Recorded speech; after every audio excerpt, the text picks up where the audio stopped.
ये कभी मत सोचो किसी को गिरा के तुम खुद को उठा लोगे।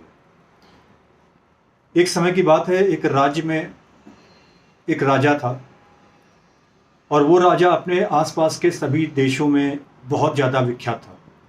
उसका कारण था उसका अविजय होना, और उसकी इस अविजय के पीछे बहुत बड़ा हाथ उसके उस सेनापति का था, जो एक बहुत अच्छा घुड़सवार भी था और उससे भी ज़्यादा अच्छा तलवारबाज,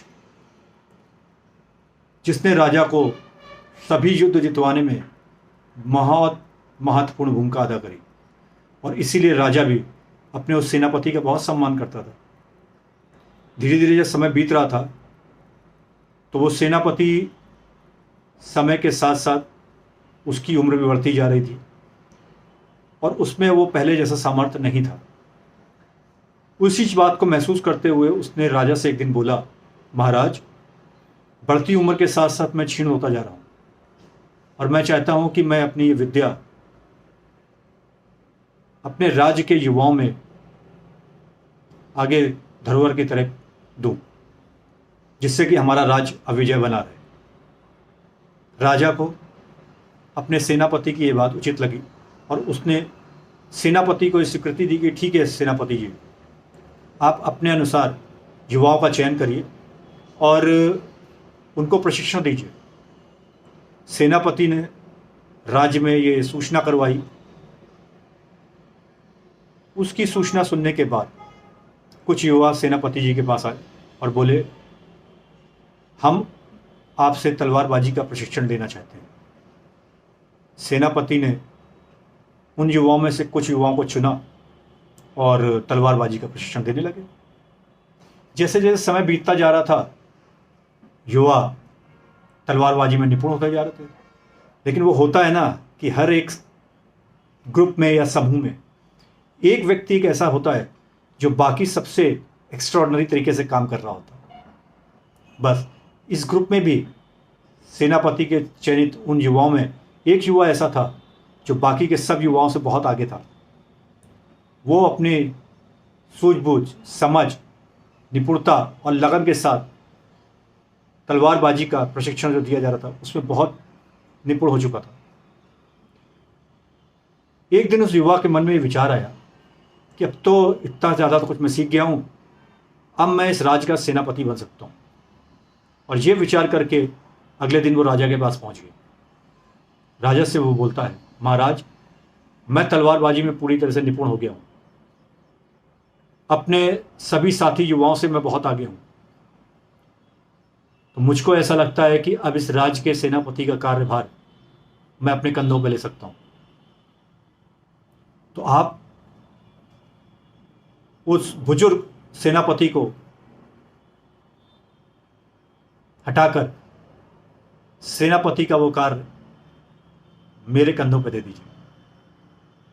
उस युवा की ये बात सुनकर राजा मनी मन इस सोच में पड़ जाता है, अरे ये युवा जिसको कि जिस सेनापति ने आज इस लायक बनाया है, ये उसको ही हटाकर उसके स्थान को लेना चाह रहा है। तो राजा उससे तो कुछ नहीं कहता, उससे सिर्फ ये कहता है कि ठीक है, मैं तुम्हें सेनापति बना दूंगा, लेकिन उसके पहले तुमको एक प्रतियोगिता पास करनी होगी उस बुजुर्ग सेनापति के साथ। वो युवा कहता, हाँ ठीक है, मैं कर लूँगा। वो सोचता रहे तो बुजुर्ग हो गया है, इतना बुढ़ा हो गया है, अब क्या लड़ेगा। और ये खबर जब राजा उस सेनापति को बताते हैं तो वो सेनापति कहता है, ठीक है महाराज, मुझे ये प्रतियोगिता मंजूर है। जब ये खबर उस युवा तक पहुंचती है कि उस बुजुर्ग सेनापति ने भी इसके लिए हाँ कर दी है, तो उसके मन में एक विचार आ जाता है कि अरे, मुझ जैसे युवा के सामने ये बुजुर्ग सेनापति प्रतियोगिता में लड़ने के लिए कैसे तैयार हो गया। कहीं ऐसा तो नहीं इसने कोई ऐसा दांव पे जो छुपा के रखा हो जो मुझे अब तक नहीं बताया, और उसी के कॉन्फिडेंस की वजह से ये युद्ध में मुझसे प्रतियोगिता करने के लिए तैयार हो गया। अब ये विचार उस युवा के दिमाग में घूमता रहता है और इसी वजह से वो युवा एक दिन सोचता है कि चलो मैं इस सेनापति की दिन भर की गतिविधियों पर नज़र रखना शुरू करता हूँ, देखता हूँ ये क्या करता है। शायद कोई ऐसी चीज़ दिख जाए जो इसने हमको ना बताई हो, और उसी की वजह से ये युद्ध में आने के लिए तैयार हो गया। समझ रहे हैं आप? इंसानी मन। और इस तरह से वो युवा उस सेनापति के रोज सुबह से लेकर रात तक की चीज़ों को देखता रहता। दिन निकलते गए। एक दिन राजा प्रतियोगिता की तिथि की घोषणा कर देते हैं। तिथि की घोषणा होते ही, जिस दिन प्रतियोगिता होती है उसके ठीक एक दिन पहले, वो बुजुर्ग सेनापति एक लोहार के यहाँ जाता है और उससे कहता है कि मेरे लिए 15 फुट लंबी एक तलवार की म्यान बना दो। और ये कह के वहां से चला जाता है। ये बात वो युवा सुन लेता है।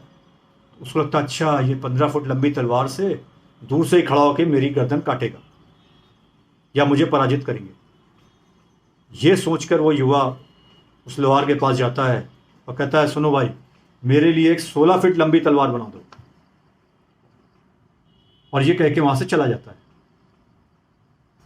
अगले दिन युद्ध में वो बुजुर्ग सेनापति 15 फीट लंबी वो म्यान लेके आते हैं और वो युवा 16 फीट लंबी वो तलवार लेके पहुंच जाता। सोचता आप बताइए, ये 15 फीट की लाए, मैं 16 फीट की लेके जा रहा हूं और आज मैं जीत के ही आऊंगा। लेकिन जब युद्ध शुरू होता है तो वो बुजुर्ग सेनापति अपनी एक सामान्य तलवार जिससे कि वो युद्ध लड़ता था वो निकालता है। और ये देख के वो युवा सकपा जाता है, घबरा जाता है। अरे, ये तो 15 फीट के लिए बोला था, अब मैं तो 16 फीट लंबी तलवार लेके आ गया हूं जो मुझसे उठेगी भी कैसे। और बस यहीं पे उस प्रतियोगिता का समापन कर देता है वो बुजुर्ग सेनापति। मारता नहीं है, लेकिन वो उस युवा को एहसास दिला देता है कि कभी किसी को गिरा के आप खुद नहीं उठ सकते। उस सेनापति ने खाली 15 फीट लंबी एक म्यान बनवाई थी, तलवार इसमें वही थी जिससे वो युद्ध लड़ता था। और ये बात उस युवा को समझ में नहीं आई। इसलिए कहते हैं ना कि आप जीवन में सीखिए, बहुत तेज भागिए, ये बहुत अच्छी बात है, लेकिन उसको कभी गिराने की कोशिश मत करिएगा जिसने आपको चलना सिखाया। याद रखिएगा इस बात को, ठीक है।